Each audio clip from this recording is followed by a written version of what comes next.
The dust had been building for 3 days, transforming Devil's Backbone into a vision of hell on earth. The relentless wind carried grit that found its way into every breath, every meal, every prayer whispered in desperation by the drought-stricken townspeople. The sky hung like tarnished copper above the weathered buildings, where paint peeled in long strips and wooden signs creaked ominously in the scorching breeze. Mabel Kowalski pressed her back against the sun-baked planks of Henderson's General Store, her heart hammering against her ribs with such violence she feared it might burst through her chest entirely. The leather satchel clutched against her body felt like her only anchor to sanity in a world that had suddenly turned predatory and strange. 3 years, she thought desperately. 3 years since Papa died, and now they want to auction me off like cattle. At 21, she understood too well what it meant to be alone and female in this harsh territory.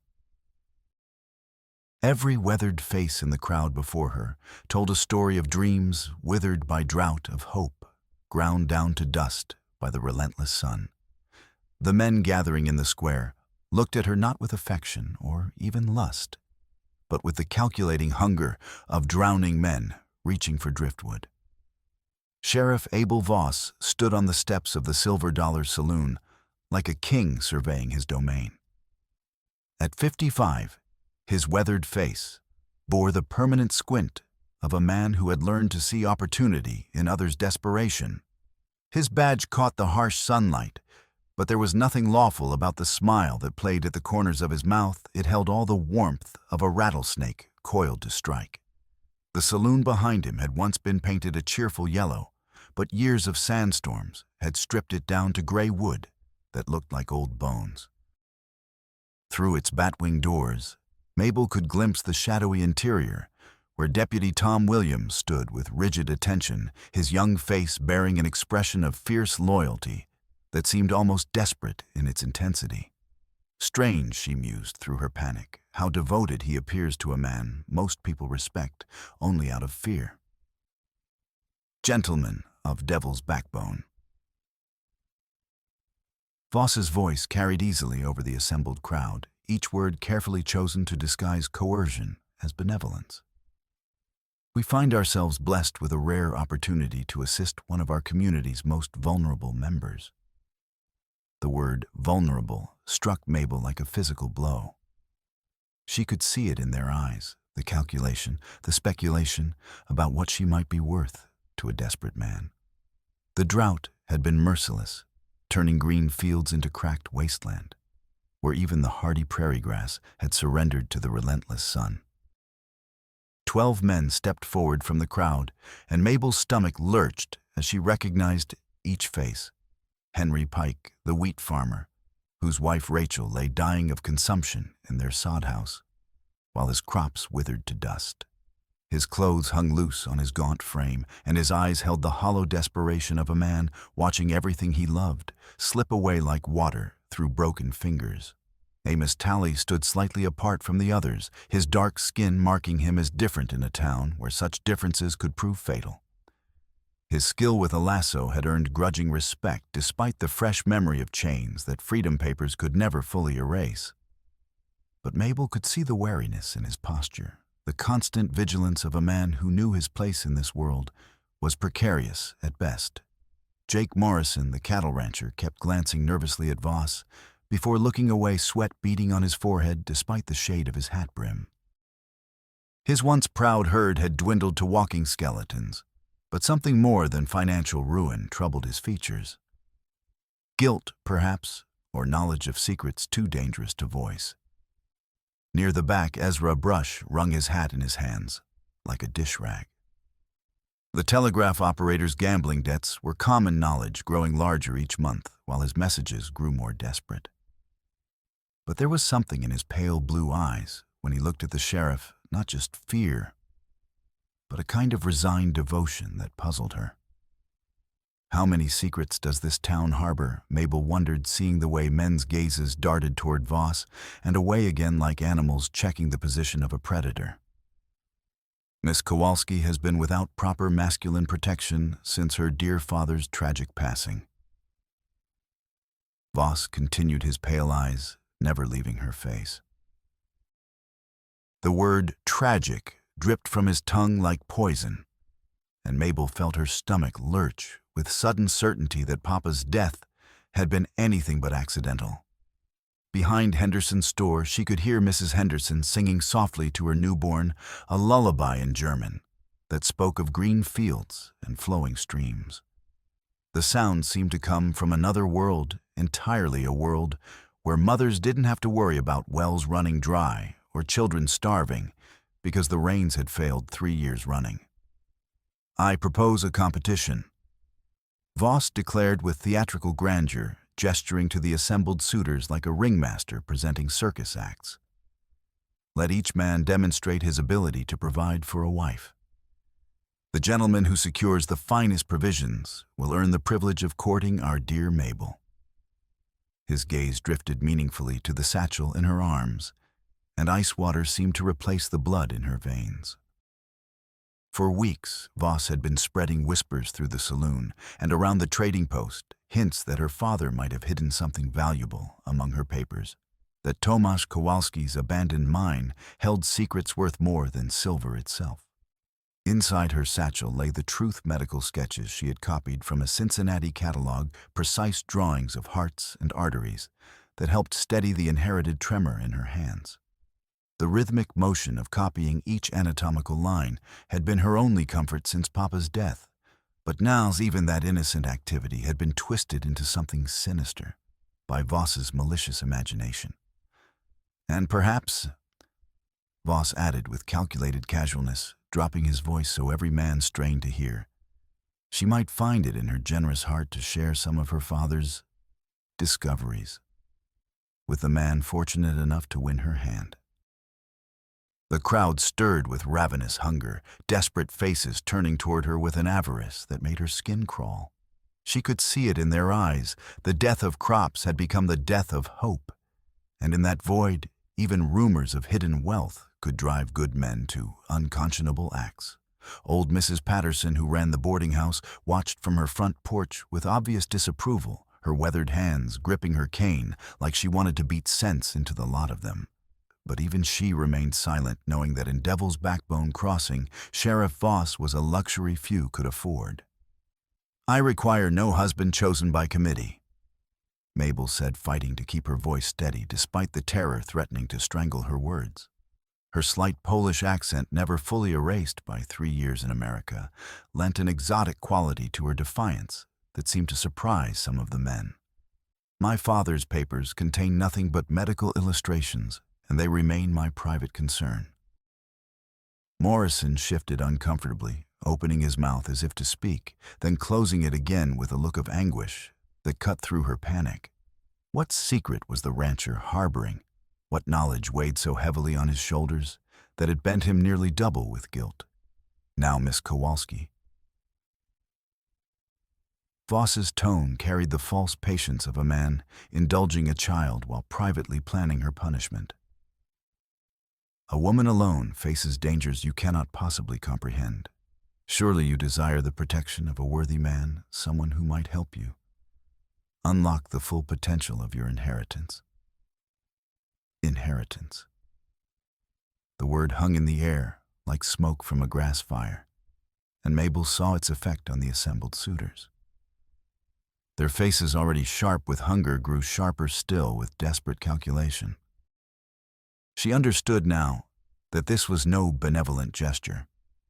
It was a carefully orchestrated trap, designed to force her into a marriage that would give Voss access to whatever he believed her father had concealed. Ezra Brush stepped forward slightly, his pale face flushed with what might have been embarrassment. "Sheriff's right, Miss Mabel," he said in his reedy voice. "A lady shouldn't be alone in times like these. Man's got responsibilities to look after womenfolk." There was something in his tone, not just the expected deference to authority, but a kind of desperate eagerness to please, that made her wonder what hold Voss had over the nervous little man. The sound of approaching hoofbeats cut through her mounting panic like thunder through oppressive silence. A dozen Lakota warriors crested the ridge north of town, their horses moving with a fluid grace that spoke of perfect harmony between rider and mount. Even at distance, they commanded attention with a presence that transformed the very air around them, charging it with possibilities both beautiful and terrible. At their head rode a man who needed no introduction among the frontier settlements. Chaska wore the war bonnet ceremonial headdress. He instead fights in buckskin breastplate and practical gear of the Tokala Kit Fox Society. Each eagle feather earned through acts of courage that had already passed into legend among both his people and their enemies. Scars from old battles marked his chest beneath the intricate beadwork of his vest, and his dark eyes surveyed the scene with the calm focus of a predator assessing potential threats. Beautiful Mabel thought despite herself, then immediately felt heat flood her cheeks at such improper thoughts during her moment of crisis. But there was no denying the raw power and dignity. He embodied a living symbol of everything the advancing civilization claimed to have conquered, but clearly had not. At 28, he carried himself with the absolute authority of a warrior who had never known defeat his posture. Speaking of battles won and honors earned through blood and courage. His paint stallion pranced beneath him, war-trained and magnificent, its coat gleaming like polished copper in the harsh sunlight. The crowd fell silent, as death itself, as the Lakota riders arranged themselves in a loose line facing the saloon. Chaska's horse pranced sideways, responding to invisible pressure from its rider's knees, and the warrior's gaze swept over the assembled townspeople before locking onto Mabel's face with a force that sent lightning through her entire being. He sees me, she realized with a jolt of recognition, not as property or means to an end, but as a person worthy of consideration. This gathering ends now, Chaska said in clear, unaccented English, his voice carrying the absolute authority of a man who had never been denied. The woman chooses for herself, or she chooses nothing at all. Voss stepped forward, his right hand moving instinctively toward the Colt 45 at his hip. Behind him, Deputy Williams tensed like a coiled spring, his young face flushing with protective anger that seemed oddly personal for a professional relationship. "This is a private matter, Chaska," Voss said, his voice carrying the careful control of a man who understood he was outgunned but refused to show weakness. "Your people have no business interfering in the lawful affairs of civilized folk." Something dark and terrible flickered across the warrior's features, a shadow of old pain that Mabel caught even from 20 feet away. She had heard whispers about his sister Ayanna forced into marriage with a settler 5 years past and dead in childbirth before her 20th birthday, her body broken by a husband who cared nothing for her welfare or happiness. The tragedy had carved itself into Chaska's soul like a brand, shaping his fierce opposition to any woman being pressured into unwanted bonds. Every line of his body spoke of a man who had witnessed ultimate betrayal, but the moment when protection became possession and love became a cage that killed everything it claimed to shelter. "The woman will speak," Chaska said, switching to Lakota as his eyes found Mabel's again. His words were formal and respectful, but she caught the genuine concern beneath them, an offer of protection that expected nothing in return except the right to make her own choice. Mabel had learned basic Lakota from old Josiah Bell, a grizzled trapper who often shared stories around Henderson's pot-bellied stove during the long winter months. She understood enough to catch the warrior's meaning, and more importantly, she heard the offer of genuine choice in his voice, something no white man in Devil's Backbone had ever given her.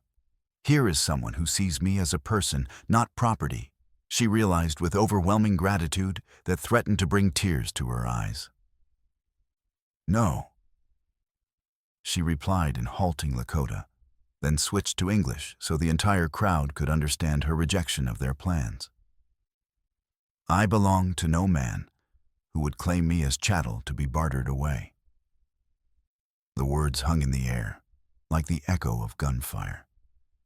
Several of the assembled suitors shifted uncomfortably, suddenly aware that their prize might slip away, before they could even compete for her hand.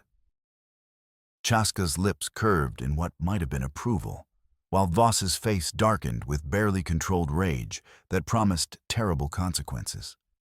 In the sudden silence, Mabel became acutely aware of the town around her.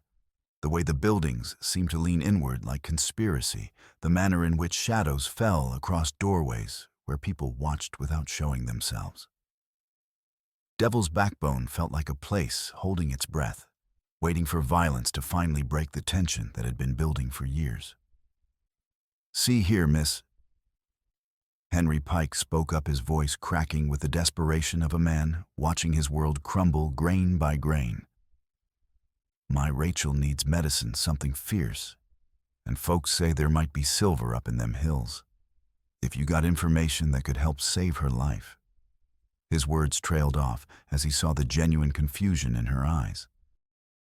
Pike was a good man driven to desperation by circumstances beyond his control, and the sight of his suffering cut through her own fear like a blade.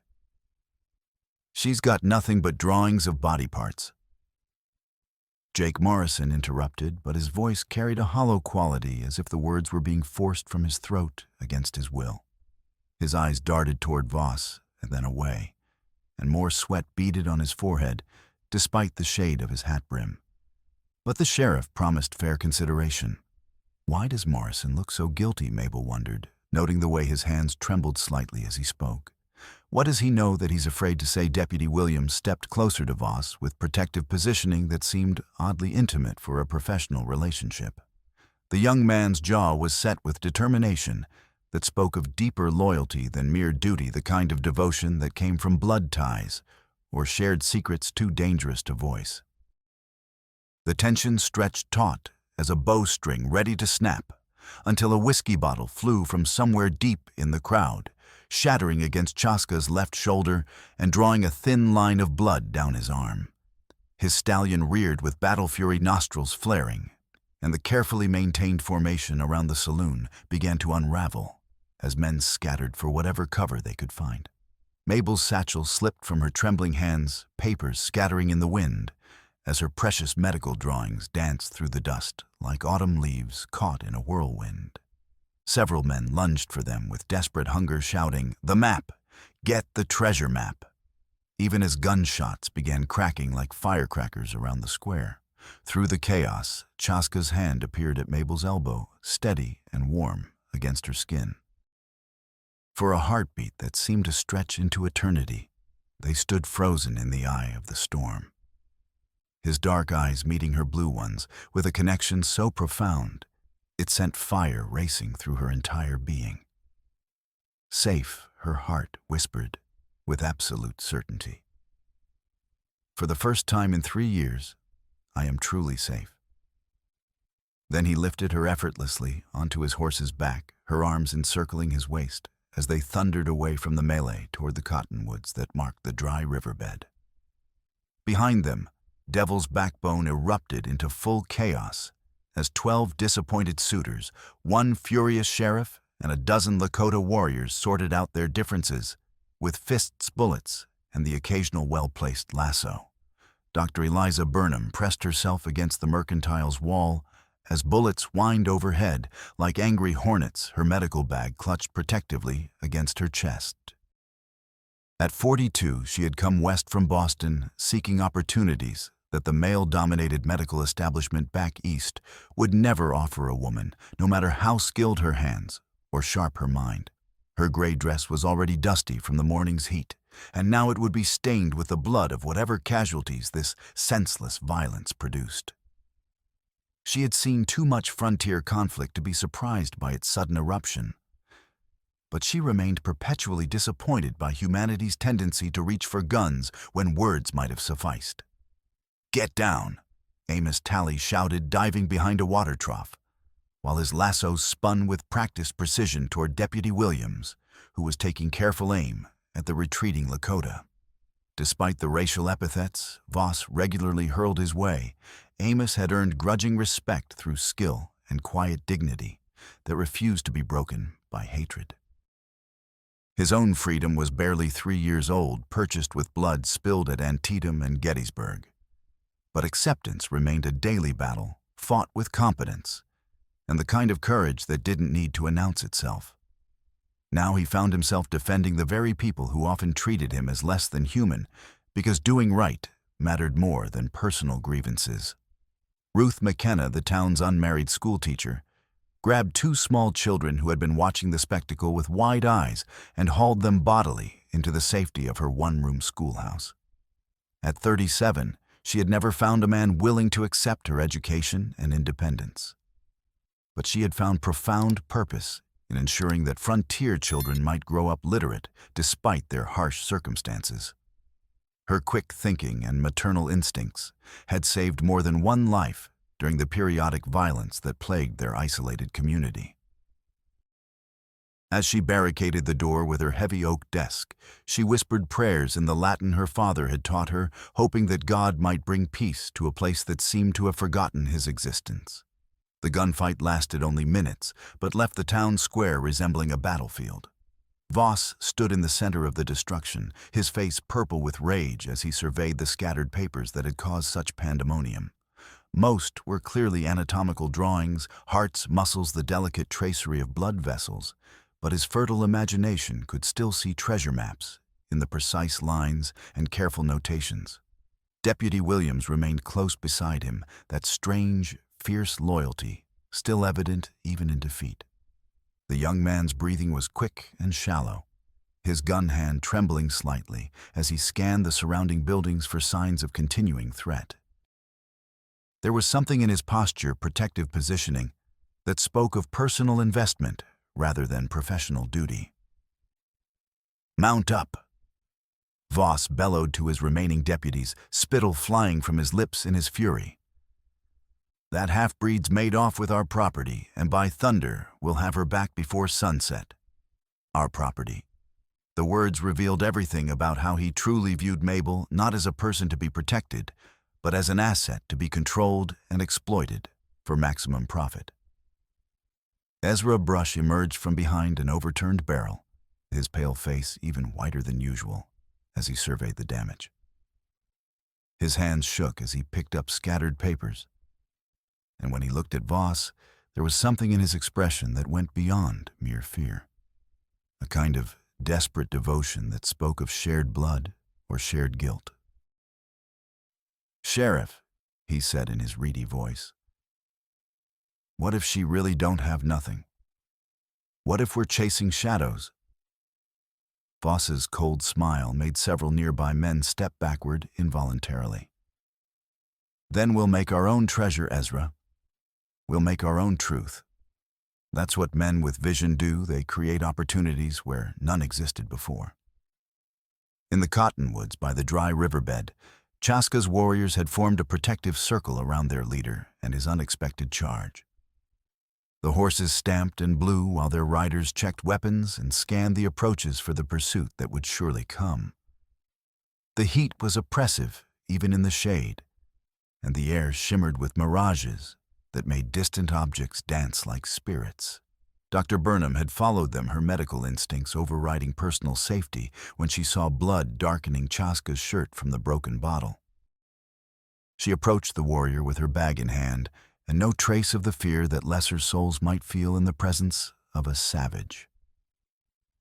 "Let me tend that wound," she said briskly, her Boston accent lending authority to her words. Chaska regarded her warily for a moment, then extended his arm for examination. The cut was shallow but jagged, and Burnham cleaned it efficiently with carbolic acid before applying a neat bandage with practiced skill. "Why did you intervene?" she asked, while working her curiosity as a healer, extending beyond the physical to the motivations that drove men to risk their lives for strangers. "Miss Kowalski's troubles are hardly your responsibility." Chaska's jaw tightened, and for a moment his eyes grew distant with memories too painful to share freely. When he spoke, his voice carried the weight of old sorrows that had shaped his understanding of justice and mercy. A woman forced into marriage dies slowly, piece by piece, until nothing remains but an empty shell wearing her face. I have witnessed this truth and I will not see it repeated while I draw breath." His sister's face flashed through his memory, Ayanna laughing as she wove baskets by the river. Then pale and broken, in a settler's cabin, her spirit crushed by a man who saw her only as exotic property to be displayed and used.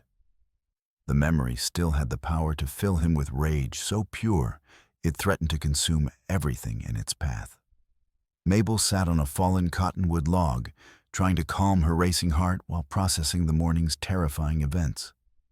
Her hands still trembled slightly from the shock of sudden violence, but for the first time in months, the tremor felt manageable, rather than overwhelming. The medical sketches had been her anchor for 3 years, ever since Papa's death in what everyone assumed was a tragic mining accident. Copying the precise lines and measurements from her treasured catalog helped focus her mind and steady her hands during the worst moments of grief and loneliness, when the weight of survival seemed too much for one person to bear. But now, I suspect it was no accident at all, she thought, remembering the poison in Voss's voice when he spoke of Papa's tragic passing. "They believe my drawings are treasure maps," she said, half laughing at the absurdity, even as tears threatened to spill down her cheeks. As if Papa would hide silver deposits in pictures of the human heart and circulatory system. Desperate men see what their desperation requires them to see. Chaska replied, settling beside her on the log, with careful distance that respected her virtue while offering his protection. This close she could smell sage and wood smoke, clinging to his skin, could see the fine lines around his eyes that spoke of years spent reading the subtleties of wind and weather, hunt and battle. He's magnificent. She thought, heat flooding her cheeks again at such improper thoughts. But there was no denying the raw power and dignity he embodied, or the way her heart quickened when he looked at her with those dark, intelligent eyes. "What do you see in these pictures?" he asked with genuine curiosity, his voice gentle in a way that invited confidence.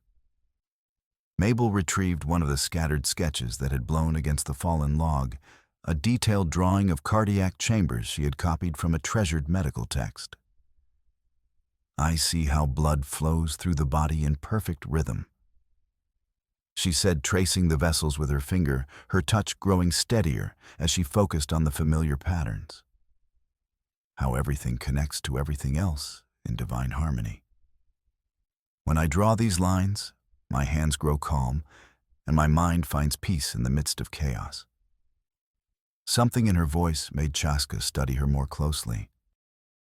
He noticed the slight tremor in her fingers, the way she held the paper with careful precision to compensate for the movement, and his respect for her quiet strength deepened into something warmer and more personal. "Your hands are not cursed," he said quietly, his words carrying the weight of absolute conviction. "They simply move to music the rest of us cannot hear. That is not weakness, it is a gift from the Great Spirit, a sign that you are meant for something more than ordinary life." The words sent unexpected warmth flooding through Mabel's chest, and she found herself studying his profile as he gazed toward the town. There was immense strength in the line of his jaw, but also unexpected gentleness in how he had lifted her onto his horse, careful pressure that communicated protection rather than possession, respect rather than domination. This is what safety feels like, she realized with dawning wonder. Not just physical safety, but being truly seen and valued for who I am, rather than what others imagine I might provide them. Riders approaching from the north? One of Chaska's warriors called softly in Lakota. The peaceful moment shattered as everyone reached for weapons and prepared for renewed conflict. But the approaching figure was Henry Pike, slumped over his horse's neck and clutching his thigh, where blood seeped between his fingers in steady pulses that spoke of serious injury. His face was gray with pain and exhaustion, his eyes wild with the desperation of a man watching everything he loved slip away like water through broken fingers. "Please," he gasped as Dr. Burnham hurried to his side, her medical training overriding any other considerations. "Rachel's taken a terrible turn for the worse, and mercy's sakes, I need to find whatever's hidden in them papers. She's dying by inches, and I can't even afford laudanum to ease her suffering." Poor man, Mabel thought, her heart aching for his obvious anguish. He's not evil, just desperate enough to be used by those who are. Dr. Burnham worked quickly to bind Pike's wound with strips torn from her own petticoat, her movements efficient despite the circumstances. The injury wasn't life-threatening, but it would slow him down considerably and marked him as a casualty of Voss's manipulative schemes. Chaska and his warriors exchanged glances, decision passing between them without words, in the way of men who had fought together and trusted each other with their lives countless times. They couldn't remain exposed by the riverbed, while Voss organized a larger pursuit with superior numbers and local knowledge of the terrain. But they also couldn't abandon an injured man or ignore the genuine desperation that had driven half the town to participate in the sheriff's degrading spectacle. Good people were suffering because of one man's greed and ambition, and that suffering demanded a response from those with the power to act. "We return to town," Chaska announced, and several of his men looked at him as if he had lost his mind to temporary madness. Not to hide like rabbits in a burrow, but to uncover the truth behind these lies and deceptions. A man who would trade a woman's freedom for imagined silver has other secrets worth exposing to the light of day. Dr. Burnham looked up from her patient with obvious concern. "That's suicide, Chaska. Voss controls the law in this territory, and half the townspeople believe you've kidnapped their potential salvation. They'll shoot first and ask questions later. Then we change their minds," Mabel said, surprising herself with the steadiness of her voice and the steel that had somehow replaced the terror in her heart. "We show them what Sheriff Voss truly is beneath his badge and his carefully constructed reputation. I will not cower any longer," she thought with growing determination. "Papa deserves justice, and these good people deserve to know the truth about the man who claims to protect them." Chaska's eyes met hers across the small clearing, and she saw something kindle there. Not just attraction, though, that crackled between them like electricity before a storm, but recognition of a kindred spirit. Here was a woman who would not be cowed by threats or broken by adversity. Here was someone worth fighting beside, not merely fighting for a true partner in the struggle ahead. "Together, then," he said simply, and the word held weight far beyond its surface, meaning speaking to possibilities that neither had dared to imagine before this moment of crisis brought them together. As they prepared to ride back toward Devil's Backbone, none of them could have imagined the depth of corruption they were about to uncover or the price they would pay for choosing justice over safety in a land where might often made right, and the weak vanished without trace or memory. The storm hit with biblical fury just as they reached the outskirts of town, as if nature itself had been waiting for this moment to unleash 3 years of pent-up rage upon the suffering landscape. What began as scattered droplets quickly became a torrential downpour that transformed the dusty streets into rivers of mud and the dry washes into death traps that could swallow horse and rider without warning.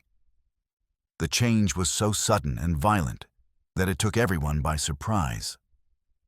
One moment they were riding through oppressive heat that made the air shimmer like water, and the next they were struggling against sheets of rain so thick they could barely see their hands in front of their faces. Chaska's stallion fought for footing on the suddenly slick clay as they sought shelter in the abandoned livery stable at the edge of town. Lightning illuminated the interior in stark, stroboscopic detail. Rotting timbers, moldy hay that hadn't been changed in months, and shadows deep enough to hide a dozen armed men. The air inside was thick with the smell of decay and neglect, but it was dry, and after the violence of the storm outside, it felt like sanctuary.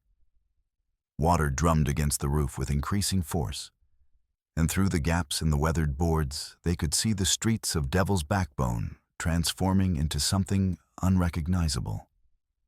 "We can't stay here long," Dr. Burnham said, wringing water from her skirts while checking Pike's bandage to ensure the wound hadn't reopened during their desperate ride. "Voss will search every building once he realizes we've returned to town, instead of fleeing into the wilderness."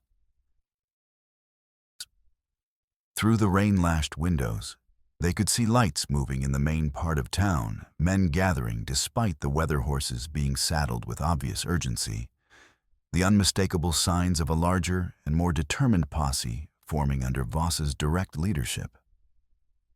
The sheriff wasn't the type of man to give up easily, especially when he believed his carefully constructed empire was under threat. He won't abandon this pursuit, Mabel realized, with growing dread. Whatever he thinks Papa hid, he'll kill for it rather than let it slip through his fingers.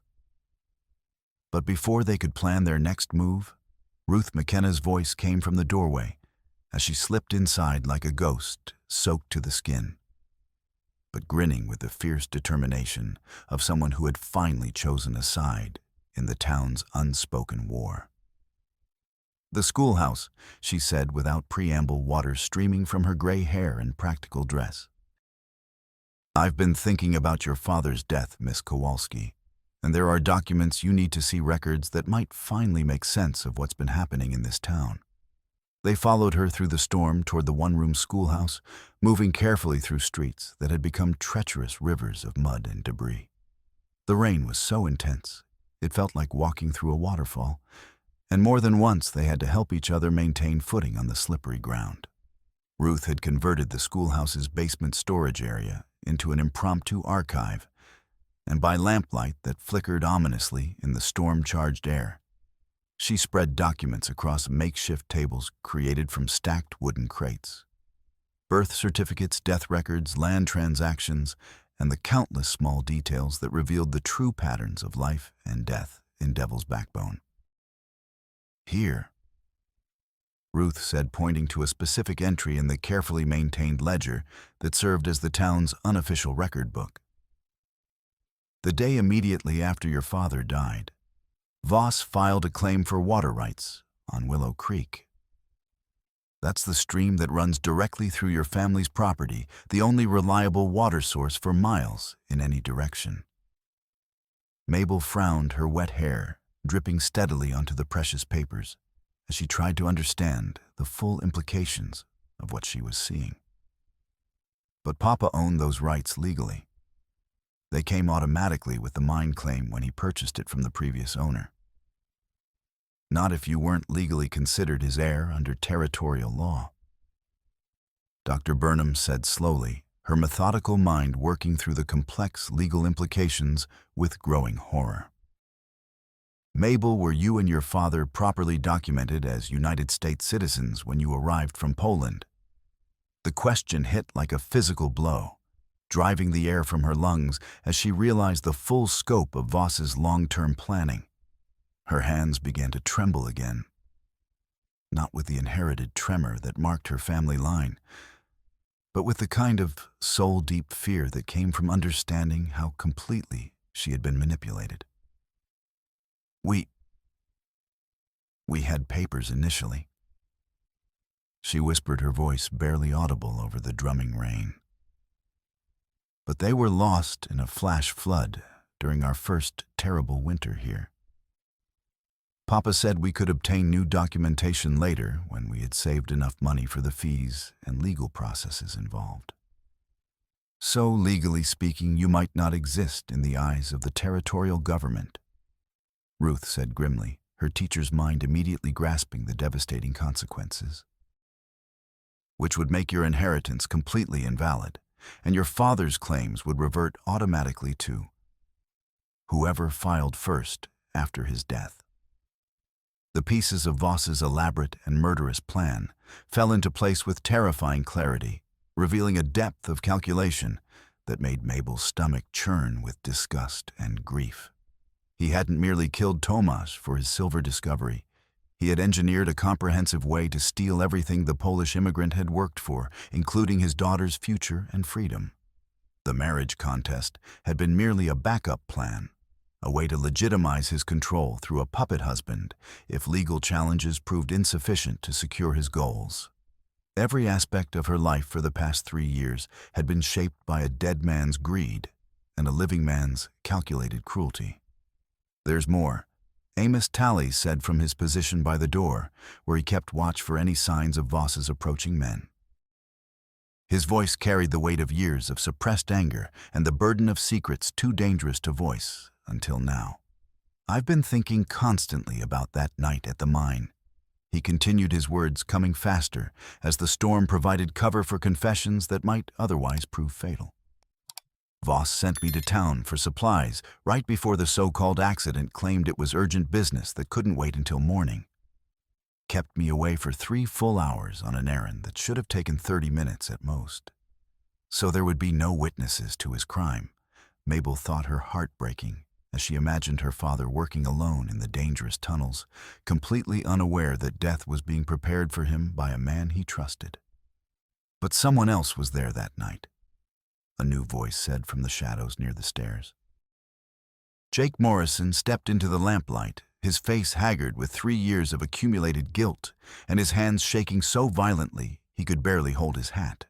The room fell silent, except for rain drumming on the roof with increasing violence. Morrison's shoulders sagged, as if a crushing weight was pressing down on him. And when he spoke again, his voice cracked with the strain of carrying secrets that had been poisoning his soul. "I was there," he said simply. "I saw what really happened to your father, Miss Kowalski, and I've been living with the shame of my cowardice ever since." Mabel's breath caught in her throat, and she found herself leaning forward despite the horror she knew was coming. "You witnessed Papa's death." Morrison nodded miserably, tears mixing with rainwater on his weathered cheeks. "I was hunting that night, tracking a wounded deer into the hills above the mine. The blood trail led me close to the workings, and I heard voices carrying on the night air, your father and Voss arguing about something, their words heated and angry." He paused, wiping his face with a trembling hand, before continuing with obvious difficulty. "Then I heard a different sound, metal on wood, the rhythmic scraping of a saw cutting through timber. I crept closer to see what was happening, and I witnessed something that's haunted my dreams every night since." "Tell me." Mabel whispered, the part of her dreaded hearing the truth she had suspected for so long. Voss was in the main tunnel with a handsaw cutting through the primary support beam with methodical precision. Not cutting it completely through, that would have been too obvious, but weakening it just enough so it would collapse under the next significant pressure or vibration. Morrison's voice grew stronger as he purged himself of the secret that had been destroying him piece by piece.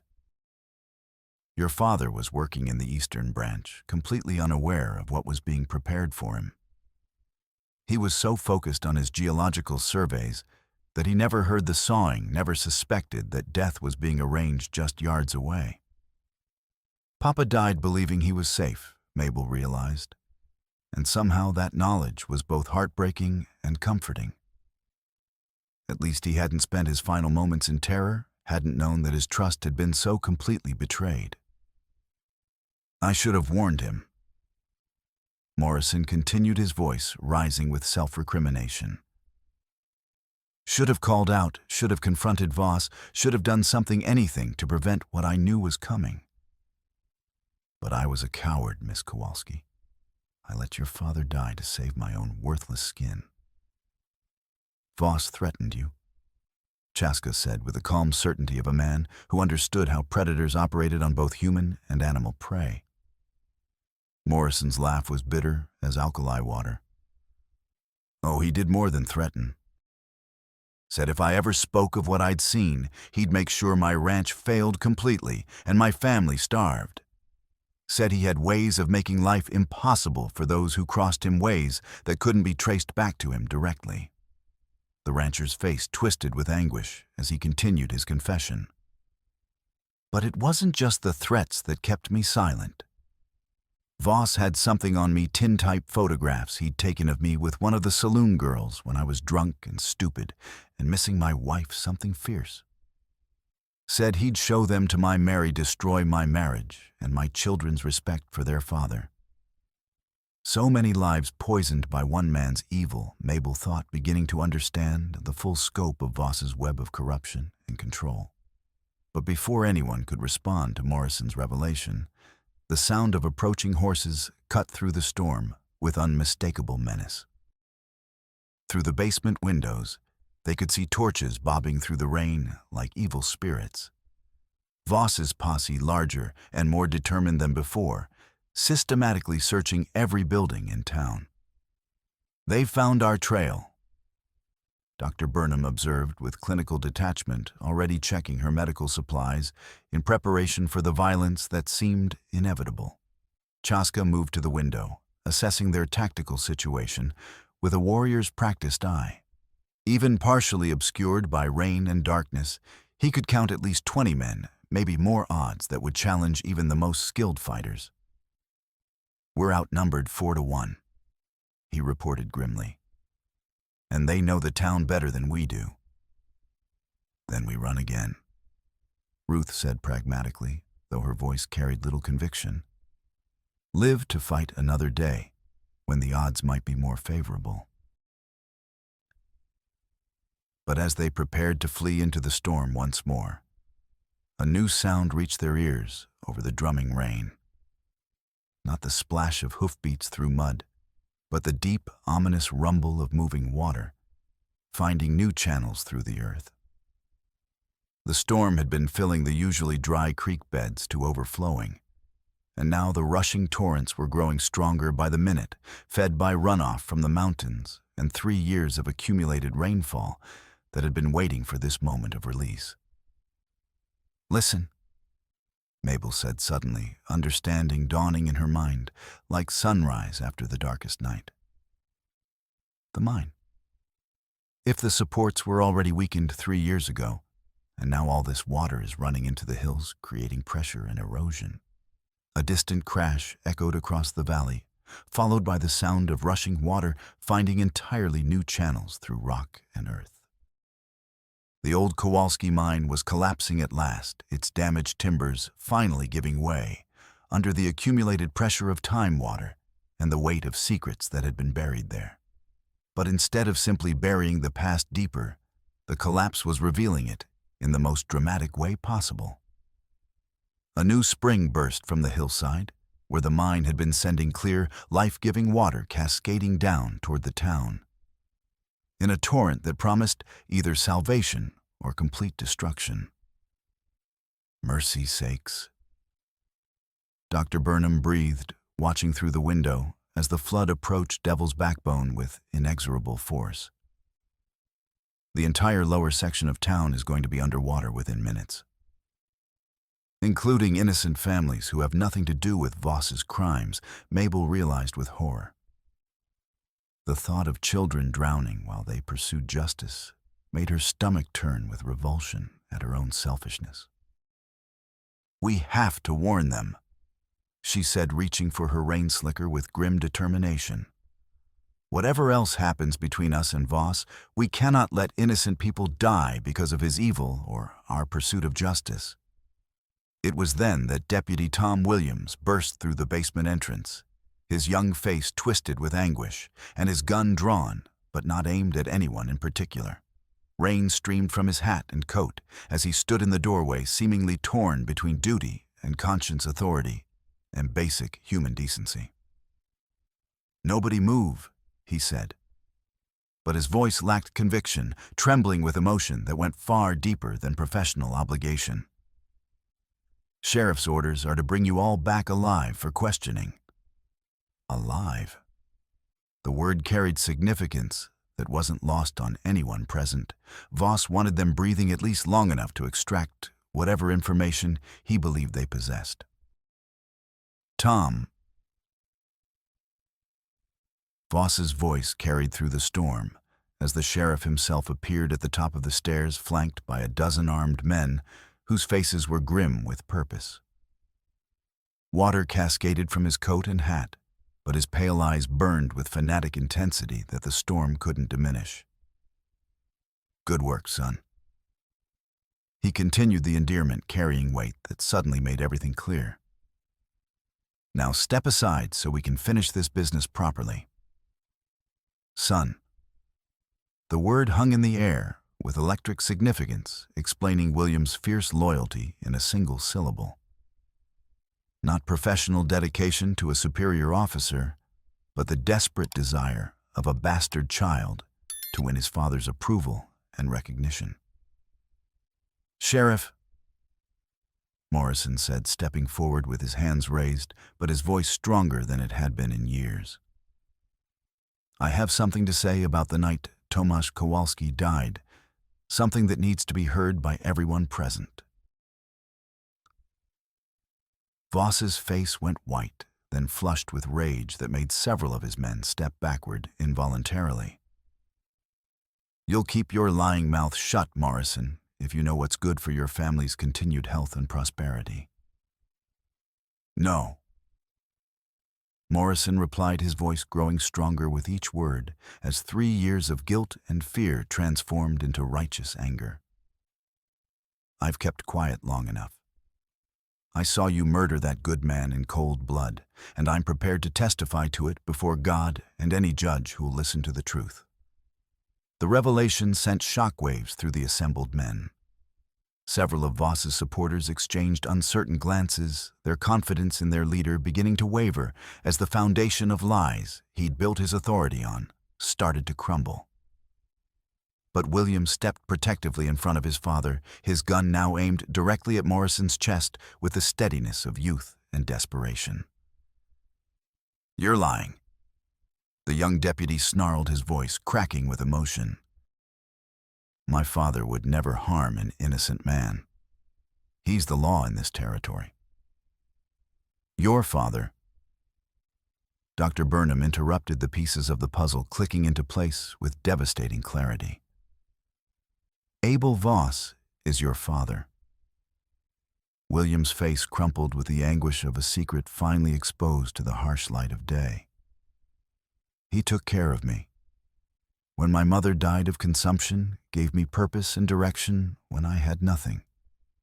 Made me somebody important instead of just another bastard with no name or future. I won't let you destroy him with your lies and accusations." Even now, facing the truth about his father's crimes, he chooses loyalty over justice. Mabel thought with a mixture of pity and horror. Voss has poisoned even his own blood. But even as family loyalty warred with truth and justice, a new crisis demanded their immediate attention. The sound of rushing water had grown to a roar that shook the building's foundations, and through the rain-lashed windows, they could see the flood racing toward Devil's Backbone's main street, carrying with it debris boulders and the promise of destruction on a scale none of them had imagined possible. "The Hendersons," Ruth gasped, pointing toward the lower part of town, where several families lived in houses that would be directly in the flood's path. "Martha just gave birth last week, and with this storm, they might not even realize the danger until it's too late." The moral imperative was crystal clear. Whatever their personal conflicts and deadly grievances, innocent lives hung in the balance. Without discussion or negotiation, both sides of the armed standoff began moving toward the threatened buildings, their dispute temporarily set aside in the face of nature's overwhelming fury. Chaska was the first to reach the Henderson house, his powerful stallion cutting through the rising water with determined strokes that spoke of perfect partnership between rider and mount. He pounded on the door as the flood approached with increasing speed, shouting warnings in both English and Lakota that carried clearly over the storm's violence. Mrs. Henderson appeared at the upstairs window, her newborn clutched against her chest and raw terror written across her pale features. The front door was already blocked by rushing water that was rising by the second, and the current was far too strong for her to wade through safely with an infant in her arms. Without hesitation or thought for his own safety, Chaska urged his horse closer to the window, the animal's training and trust, allowing it to maintain position despite the treacherous footing and rising water. "Pass me the baby," he called through the storm, extending his arms with absolute confidence. "I'll get you both to higher ground before the worst of it hits." It was a moment that crystallized everything, a Lakota warrior risking his life to save a white woman and child, while the men who claimed to protect the town stood paralyzed by their own conflicts and prejudices. Mrs. Henderson hesitated for only a heartbeat before passing her precious infant through the window to Chaska's waiting arms, then climbing out herself to cling to his saddle as the horse fought its way to safety. Mabel watched this act of selfless heroism with her heart pounding not from fear, but from something far more profound and transformative. Here was a man whose strength served others rather than himself, whose courage was motivated by protection rather than conquest. Here was someone who defined himself not by hatred of enemies, but by love of the innocent and helpless. "I am falling in love with him," she realized with startling clarity, and the thought should have terrified her, but instead filled her with warmth that not even the storm could extinguish. The rescue efforts continued with desperate urgency as more families found themselves trapped by the rising water. Chaska's warriors threw themselves into the work with selfless determination, using their superior horsemanship to reach people that others couldn't save. Even some of Voss's men joined the effort, their basic humanity overriding their leader's malicious schemes. But their brief moment of cooperation was shattered when Ezra Brush appeared through the rain like an avenging spirit, a rifle clutched in his trembling hands, and desperation written across his pale features. The telegraph operator had been watching the confrontation from hiding, waiting for his moment to act on behalf of the man who had become the center of his world. "I can't let you destroy my brother," he said, his voice shaking with emotion as he aimed the weapon at Morrison with obvious difficulty. "Abel's all the family I got left in this world, and I won't see him hanged for doing what had to be done to survive." Brother, Mabel thought with shock. How many family secrets has this town been harboring? Voss's face showed genuine surprise, then rapid calculation as he processed this unexpected development. "Ezra, you fool," he started to say, "get out of here," before the rifle cracked with sharp finality, and Morrison spun around with a cry of pain, clutching his shoulder as blood seeped between his fingers in steady pulses. But the shot had given away Brush's position, and Chaska's warriors reacted with the trained precision of men who had survived countless battles. Two Lakota braves, Silent Wolf and Running Bear, charged through the rain toward the telegraph operator with war cries that cut through the storm like blades. They had been like younger brothers to Chaska, full of courage and laughter, their lives just beginning to unfold into the fullness of manhood. Brush fired again wildly this time, as panic overcame whatever marksmanship skills he might have possessed. The bullet caught Silent Wolf's center mass, and the young warrior tumbled from his horse into the rushing water, his lifeblood mixing with the flood as his body was swept away into the darkness of the storm. "No." Chaska's anguish cut through the tempest like a blade, and Mabel felt his pain as if it were her own. She could see it in every line of his body, the grief of a leader who had lost a man under his protection, the rage of an older brother watching youth destroyed by cowardice and corruption. Running Bear reached Brush and struck him down with his war club, the telegraph operator's skull splitting like a melon under the impact. But the damage was already done. One good man lay dead, while the guilty still drew breath, and the injustice of it filled the surviving warriors with cold determination that promised terrible retribution. The flood had reached Devil's Backbone's main street, by now turning it into a raging river that swept away everything in its path with casual indifference. Barrels, lumber, pieces of furniture, and the accumulated debris of human habitation swirled past in the torrent, while the remaining townspeople struggled to reach higher ground. More families needed rescue, and despite their losses, Chaska's remaining warriors threw themselves back into the effort with renewed urgency. Every life saved was a small victory against the chaos and violence that seemed determined to consume everything they cared about. Mabel found herself working alongside them, helping evacuate elderly residents and terrified children to the safety of higher ground, while the water rose around their knees. During one particularly difficult rescue extracting a bedridden old man from a collapsing cabin, she slipped on the treacherous mud and nearly fell into the torrent that would have swept her away to certain death. But Chaska's strong arms caught her before she could be claimed by the flood, pulling her against his chest with such force that she could feel his heart beating against her palm through his rain-soaked shirt. For a moment they clung together in the storm, her hands pressed against his warmth, while his arms encircled her with protective strength. "Stay close to me," he murmured against her ear, his breath warm on her cold skin, despite the violence of the storm around them. "I cannot bear to lose anyone else tonight, especially not you." He cares for me, she realized with a jolt of pure happiness that seemed impossible given their circumstances. Not as a prize to be won or property to be claimed, but as a person to be cherished and protected. "I'm not going anywhere," she whispered back, meaning it with every fiber of her being. In that moment, surrounded by death and destruction, she felt more alive and complete than she had since her father's murder. But their moment of tenderness was interrupted by shouts from the area where the mine had been.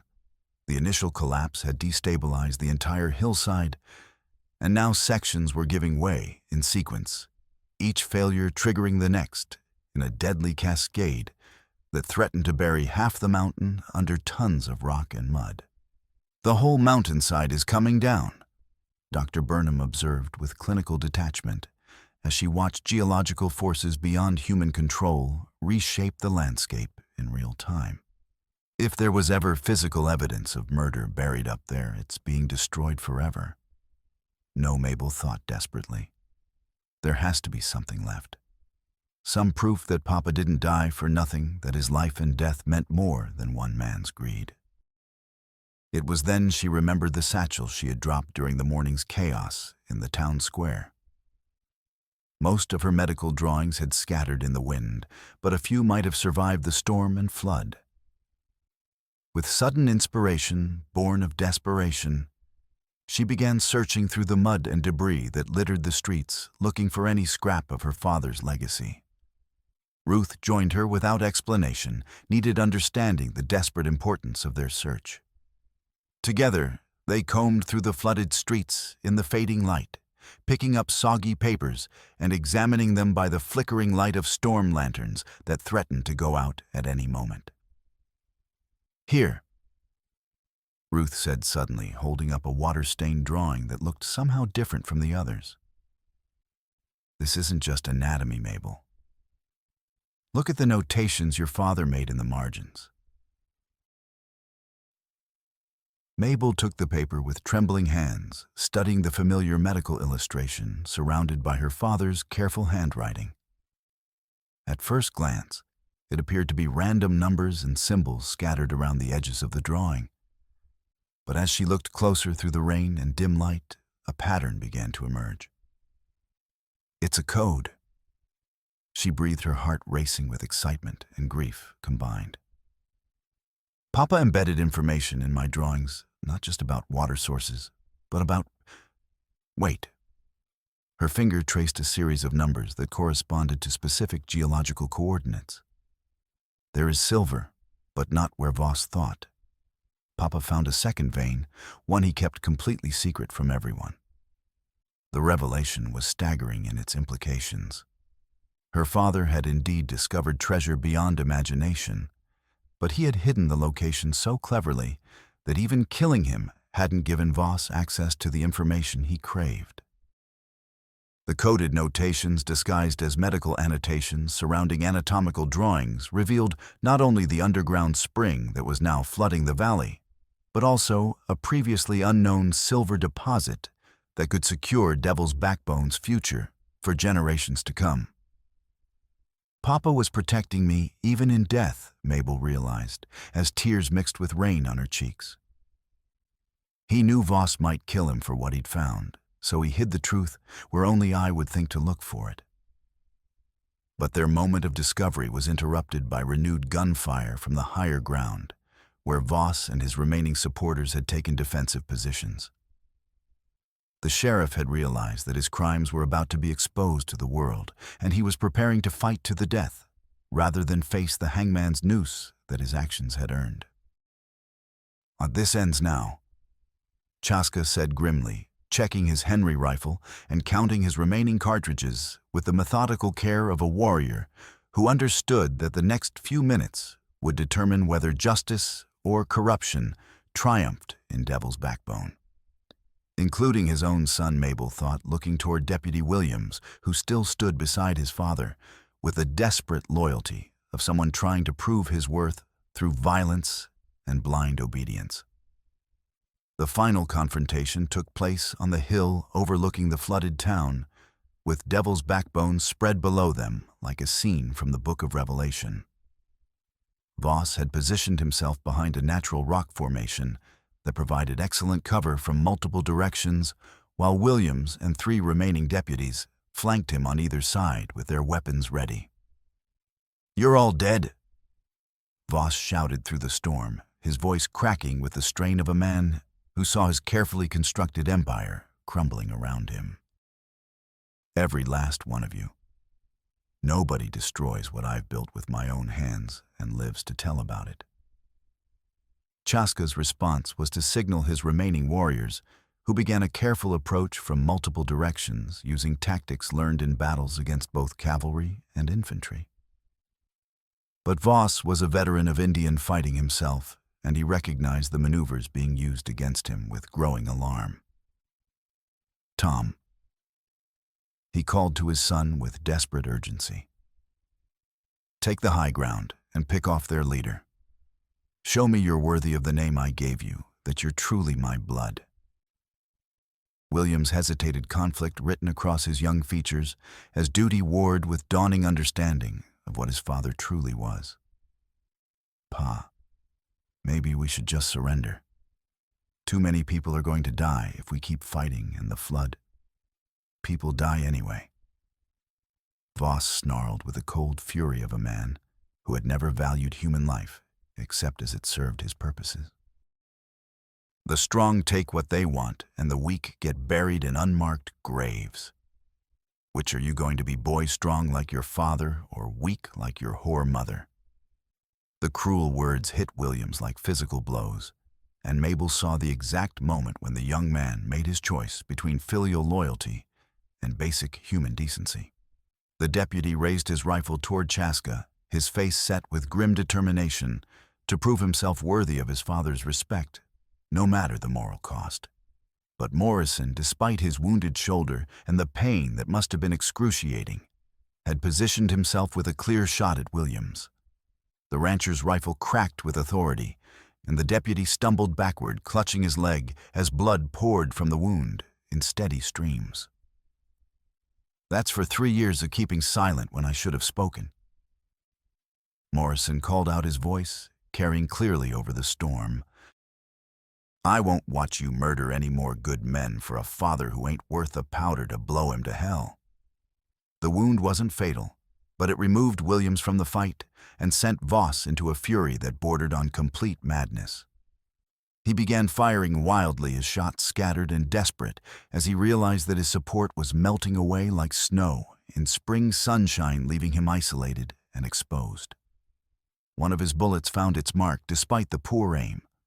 Running Bear, who had been circling for a flanking position, cried out and fell from his horse as the shot took him in the chest with devastating impact.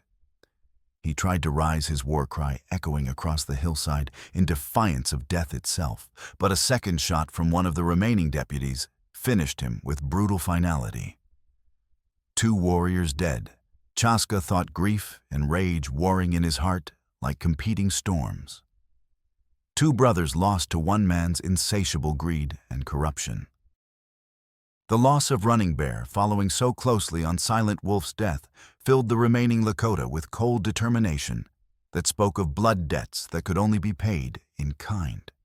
They closed in on Voss's position with the relentless patience of hunting wolves, cutting off escape routes and forcing the sheriff into an ever tighter corner from which there could be no escape. But Voss had one final card to play, and he showed it with the theatrical flair of a man who had always believed his will could overcome any obstacle.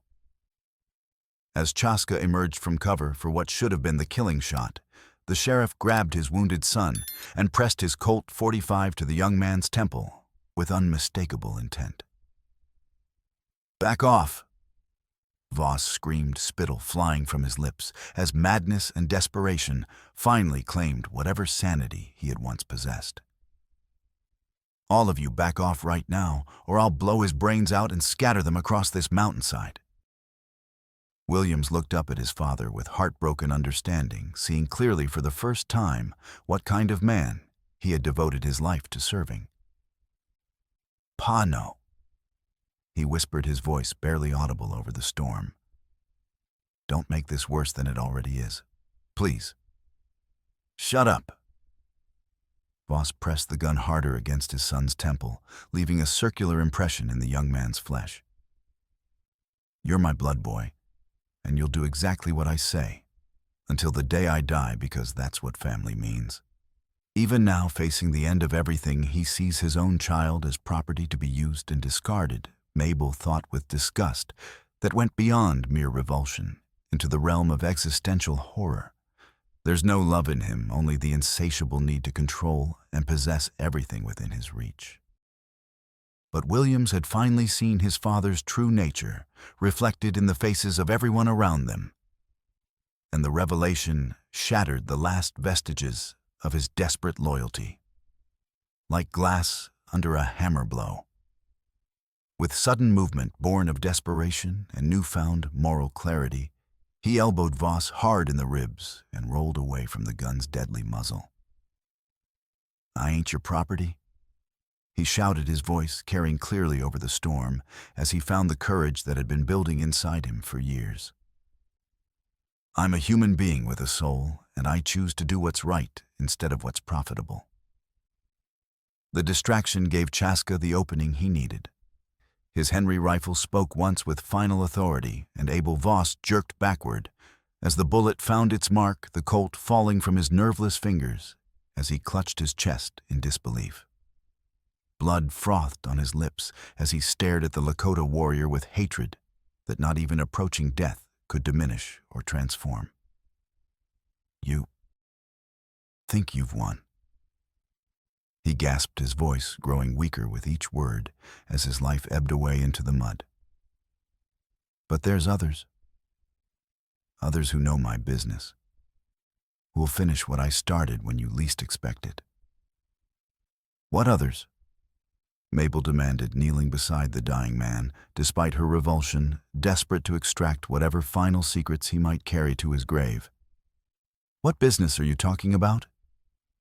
Voss's laugh was bitter as alkali water, the sound of a man who had lived by corruption and would die as he had lived, poisoning everything within his reach. Ask half the town about the letters I got on them. Ask about the debts and the secrets, and the tin-type photographs that could destroy reputations and families. His voice trailed off into a death rattle that seemed to echo across the mountainside like a curse. And Sheriff Abel Voss died as he had lived surrounded by the wreckage of other people's lives and consumed by his own twisted hunger for power over his fellow human beings. Tin-type photographs and letters, Mabel thought with growing understanding. He wasn't just stealing from the mine, he was blackmailing half the town, using their secrets and weaknesses to maintain control over everyone. But there was no time to pursue the implications immediately. The storm was beginning to pass, and the flood waters were slowly receding, revealing the full extent of the damage to Devil's Backbone. Half the main street had been washed away completely, and several buildings had collapsed under the weight of water and debris. Yet somehow, miraculously, no innocent lives had been lost in the disaster. The warnings had come in time, and the rescue efforts had saved everyone who could be saved. It was, Mabel realized, a testament to what people could accomplish when they worked together, instead of being divided by fear and manipulation. Over the following days, as the town began the slow process of recovery from both the flood and the revelation of their sheriff's crimes, more of Voss's secrets came to light, with each search of his personal effects. Ruth's methodical investigation revealed an extensive collection of blackmail material tintype photographs of married men with saloon girls, records of gambling debts and business failures, documentation of small corruptions and moral compromises that he had used to maintain absolute control over the population. He had leverage over nearly everyone, Mabel realized, as she read through the files with growing horror and pity. That's how he kept them in line, how he made them participate in his schemes, even when their consciences rebelled against what they were doing. The most shocking discovery came when they found birth certificates hidden in his personal safe. Not just Tom Williams, but records of 4 other children he had fathered and abandoned over the years throughout the territory. The man had spread his poison through multiple generations, creating a legacy of shame and desperation that would take years to fully heal. But there were positive revelations as well. The coded information in Mabel's medical drawings, when properly deciphered by someone with geological knowledge, revealed not only the location of her father's secret silver strike, but also detailed maps of underground water sources throughout the entire region. Tomasz Kowalski had been conducting a comprehensive survey of the area's natural resources, documenting discoveries that could sustain the valley's population for decades to come. His work represented far more than simple mining. It was the foundation for a sustainable community that could thrive without destroying the environment that supported it. Papa wasn't just a miner, she realized with growing admiration for the man she had lost. He was a scientist and a visionary, someone who understood that true wealth lay not in what you could extract from the earth, but in what you could preserve and protect for future generations. The traveling judge arrived 2 weeks after the flood, a weathered man named Marcus Wheeler, who had seen every form of frontier justice and most forms of frontier injustice during his decades of circuit riding. He listened to the evidence with patient attention, interviewed witnesses with thoroughness that missed no detail, and examined the physical proof with the care of someone who understood that hasty decisions could destroy innocent lives. The trial was held outdoors in the town square, with the entire population serving as observers in a proceeding that would determine not just individual guilt or innocence, but the future character of their community. Morrison's testimony about witnessing the murder was corroborated by the coded information in Tomasz's notes, which revealed not only his geological discoveries, but also his growing suspicions about his foreman's true intentions. It is clear beyond any reasonable doubt that Abel Voss planned and executed the murder of Tomasz Kowalski, Judge Wheeler declared after reviewing all the evidence. It is equally clear that he then engaged in a systematic campaign of fraud, blackmail, and intimidation designed to steal the victim's property and silence potential witnesses to his crimes. Tom Williams, despite his injuries and the complicated relationship with his deceased father, testified honestly about what he had observed over the years. His courage in speaking truth, even when it damaged his own interests and revealed his complicity in some of his father's lesser schemes, earned him grudging respect from the community he had helped terrorize. "I ain't asking for forgiveness," he said during his testimony, his voice steady despite the obvious pain of his wounds. "I know I done wrong by following him for so long, by letting fear and the desire for approval override my conscience. But Miss Kowalski deserves justice, and so does her father's memory. Even damaged souls can choose redemption," Mabel thought, watching the young man struggle with the wreckage of everything he had believed about himself and his place in the world. Perhaps that's the most important lesson in all of this tragedy, that it's never too late to choose right over wrong, truth over comfortable lies. The legal resolution was swift and comprehensive once all the evidence had been presented. All of Voss's ill-gotten gains were ordered returned to their rightful owners or distributed among his victims as compensation for years of suffering. The extensive blackmail files were destroyed publicly in a ceremony that freed dozens of people from years of fear and shame. Most importantly, Mabel's legal status was firmly established. Judge Wheeler declared her a rightful citizen and sole heir to her father's estate, including both the water rights and the newly revealed silver deposits that could transform Devil's Backbone from a dying town into a thriving community. But the personal resolution proved more complex and emotionally challenging than any legal proceeding. As the town rebuilt itself physically and spiritually, Mabel found herself facing a choice that would define the rest of her life and determine the kind of person she would become. She could stay in Devil's Backbone, use her newfound wealth to establish herself as a prominent citizen, and live the comfortable, conventional life her father had dreamed of providing for her. The silver deposits alone would make her one of the wealthiest individuals in the territory, with power and influence that could shape the region's development for generations. Or she could choose a completely different path, one that led away from conventional society and toward something far more challenging, but infinitely more meaningful. Chaska had remained in the area during the legal proceedings, ostensibly to ensure that justice was properly served and that his fallen warriors received appropriate honors. But Mabel could see in his eyes the same yearning that filled her own heart, the desire for something more than either of them could achieve, alone the possibility of a partnership that transcended the boundaries others tried to impose upon them. "We are two souls who found each other in darkness," she thought, watching him work alongside the townspeople to rebuild structures damaged by the flood. Two people who chose love over fear, justice over profit, truth over comfortable lies that make existence easier, but life meaningless. The decision, when it finally came, felt as natural and inevitable as the sunrise that followed the storm.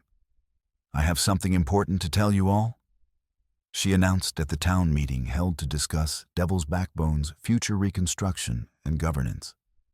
Standing before the assembled residents, many of whom had mistrusted or feared her just weeks before, she felt a confidence and clarity that would have been impossible during her father's lifetime. "The silver deposits my father discovered will be operated as a cooperative venture," she declared, her voice carrying clearly over the murmur of amazement that rippled through the crowd.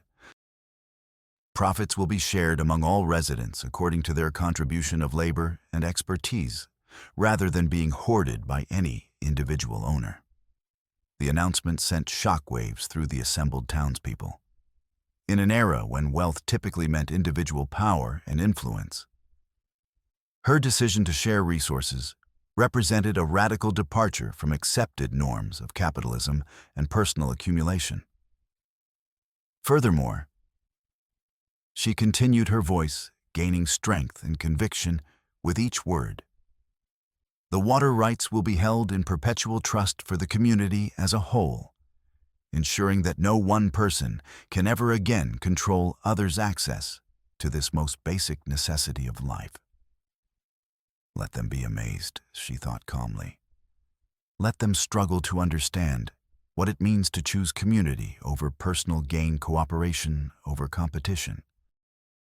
Finally, she said, taking a deep breath before announcing the decision that would shock them most profoundly, "I will be leaving Devil's Backbone to make my life among the Lakota people, where I have found not only love, but also a way of living that values community harmony over individual accumulation of wealth and power." The gasps and whispers that followed were entirely predictable. A white woman choosing to live with Indians challenged every assumption the frontier society held about civilization and savagery, about progress and regression, about what constituted a life worth living. Dr. Burnham was the first to speak her medical training, having taught her to observe carefully before making judgments. Are you certain about this path, Mabel? The life you're choosing will be difficult in ways you cannot yet imagine, and there will be no returning once you've made the commitment. All worthwhile lives are difficult, Mabel replied with the wisdom that suffering had taught her. The question is whether the difficulty serves a purpose greater than our own comfort and convenience. Whether our struggles create something beautiful for future generations or merely preserve our own temporary advantages. Ruth McKenna stood up, her face glowing with approval and understanding that came from her own experience of choosing principle over convention. I think it's the bravest and most beautiful thing I've ever heard. You're choosing love over social expectations, and that's something this harsh world needs far more of. Some will never understand the choice I'm making, Mabel knew, as she looked around the room at faces showing everything from confusion to admiration to outright disapproval. But those who truly matter will support my decision to follow my heart rather than others' expectations. The wedding took place 6 weeks later, combining Lakota and Polish traditions in a ceremony that symbolized the bridging of two worlds that had been kept artificially separate by fear and misunderstanding. Mabel wore her mother's wedding dress, carefully preserved since their journey from the old country, while Chaska appeared in the full regalia of a Crow owner warrior. His war bonnet replaced by ceremonial feathers that spoke of peace and new beginnings, rather than conflict and old grievances. Old Josiah Bell officiated, having been given special permission by the tribal elders to perform the mixed culture ceremony. His weathered hands shook slightly with age and emotion as he spoke words that honored both traditions while creating something entirely new and hopeful.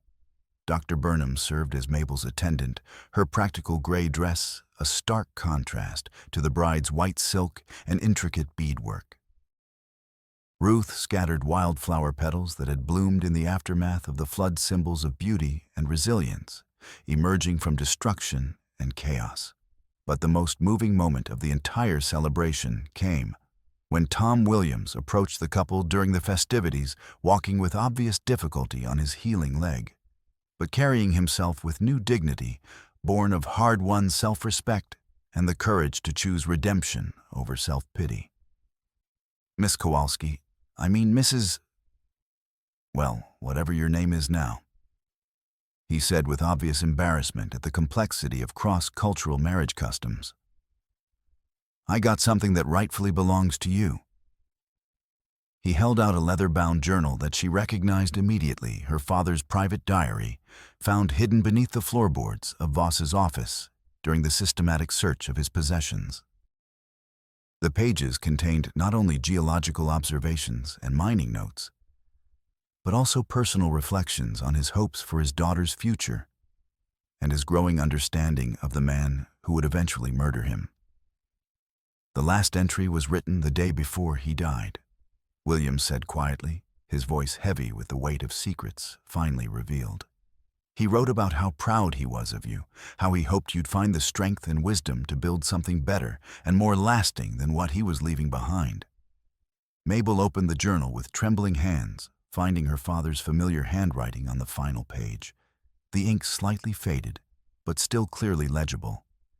My beloved Mabel, if you are reading these words, then the worst has happened and I am gone from this world. Do not mourn too long, my precious daughter. Use what I have left you not to accumulate wealth for its own sake, but to build bridges between people who have forgotten how to trust each other. Your heart is pure and your spirit is stronger than you know. You will accomplish things I could never have imagined possible. Even in death, he was guiding me toward the right choice, she realized, as tears flowed freely down her cheeks, mixing joy and sorrow in the complex emotions that mark all significant life transitions. The celebration continued long into the night with music and dancing that blended traditions from multiple cultures in ways that created something entirely new and beautiful.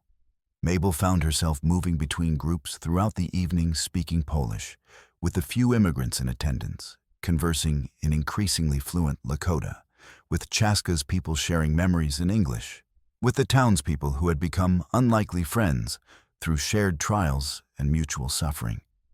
This is what Papa envisioned, she thought, watching children of different races play together, while their parents shared food and stories around carefully tended fires.